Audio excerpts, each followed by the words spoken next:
Yo minasan, dalam bahasan video kali ini gue bakalan bahas tentang asal-usul Kokushibo atau dijuluki juga sebagai iblis bulan atas nomor 1. Apakah dia memang layak sebagai iblis bulan atas nomor 1 dan bagaimana kemampuannya? Mari kita bahas guys.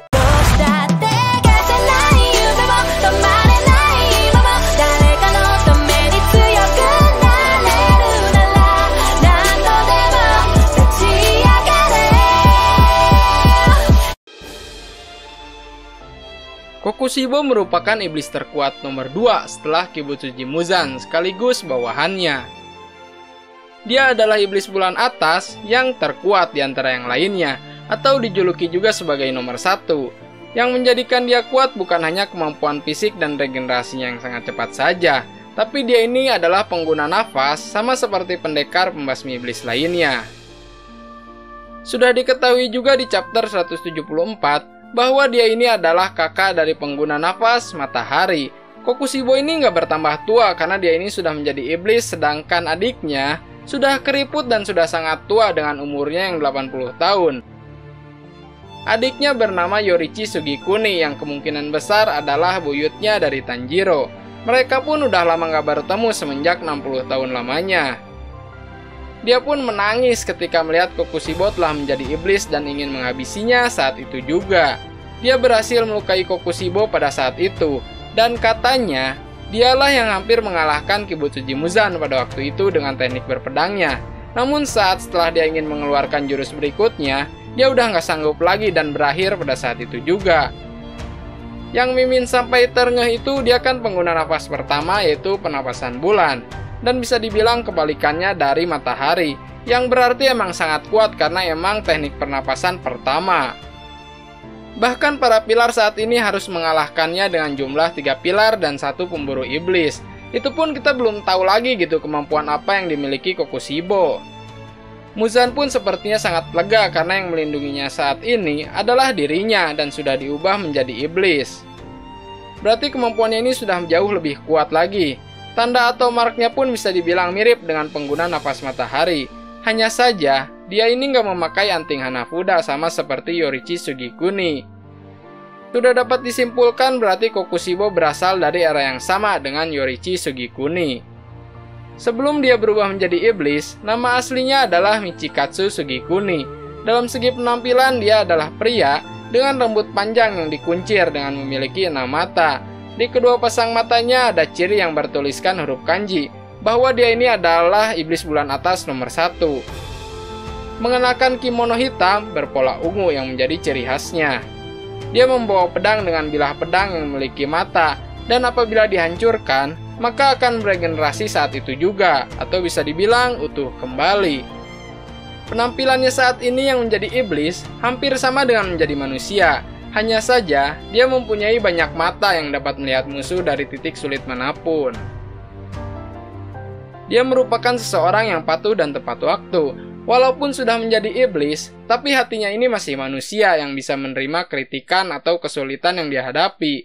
Dia juga bisa dibilang kakek buyutnya dari pilar kabut saat ini, yaitu Tokito Muichiro. Dia berusaha membujuknya untuk menjadi iblis, tapi untungnya si Tokito ini nggak mau. Ketika dia menghadapi Sanemi dan Genya, dia teringat masa lalunya karena kan mereka ini adalah adik dan kakak.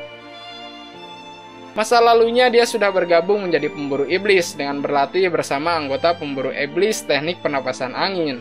Sebelum usia 25 tahun, dia mengembangkan marknya tetapi dia juga sudah ditakdirkan untuk tiada di usia ke-25 tahun. Dia mengambil nama Kokushibo dan butuh waktu 3 hari penuh untuk menjadi iblis seutuhnya guys.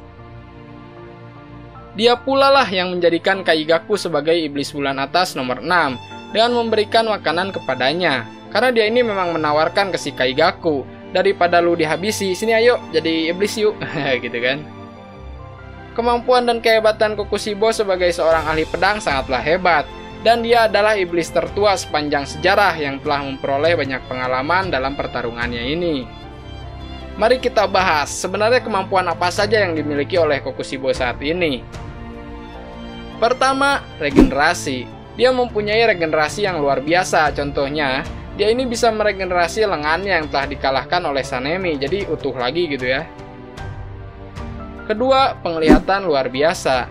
6 pasang matanya memberinya penglihatan yang luas dan memungkinkan melihat bagian dalam lawannya, seperti sel, bahkan otot lawannya.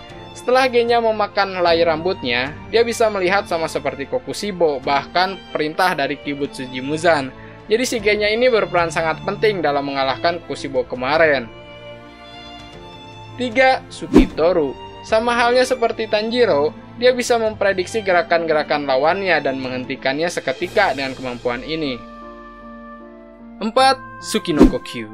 Teknik pernapasan bulan yang ditampilkan paling kuat saat ini. Dapat membuat serangan skala besar, disertai jangkauan serangan yang semakin meluas.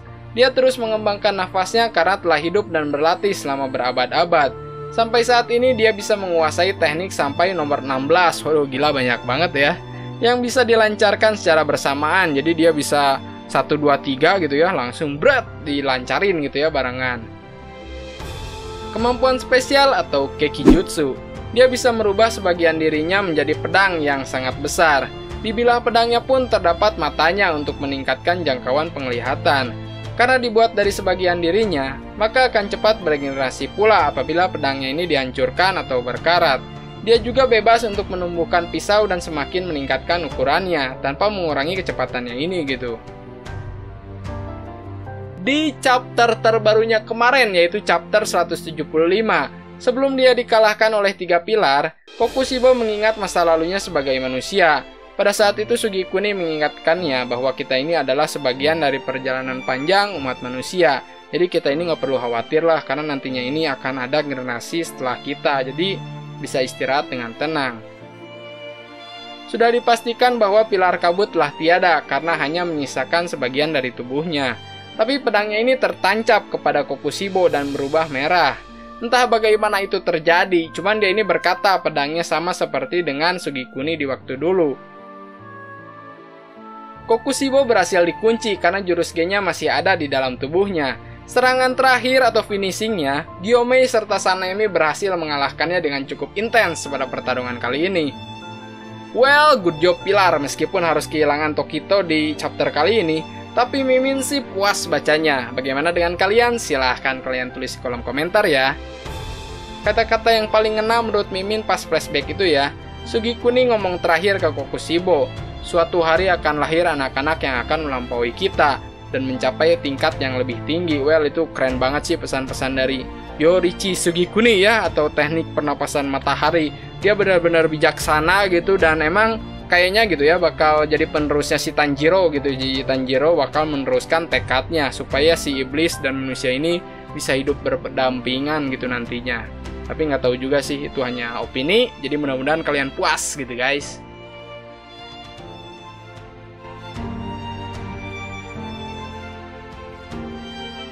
Sekian bahasan video kali ini tentang asal-usul Kokushibo. Kalau kalian ada masukan atau saran untuk video ini, atau buat video Kimetsu no Yaiba lainnya, silahkan kalian tulis di kolom komentar guys. Jangan lupa di like, komen, dan subscribe, dan di share ke teman-teman kalian, dan seluruh media sosial kalian, supaya channel ini makin berkembang lagi, dan tentunya lebih dikenal banyak orang, karena anime bukan kartun. Goodbye.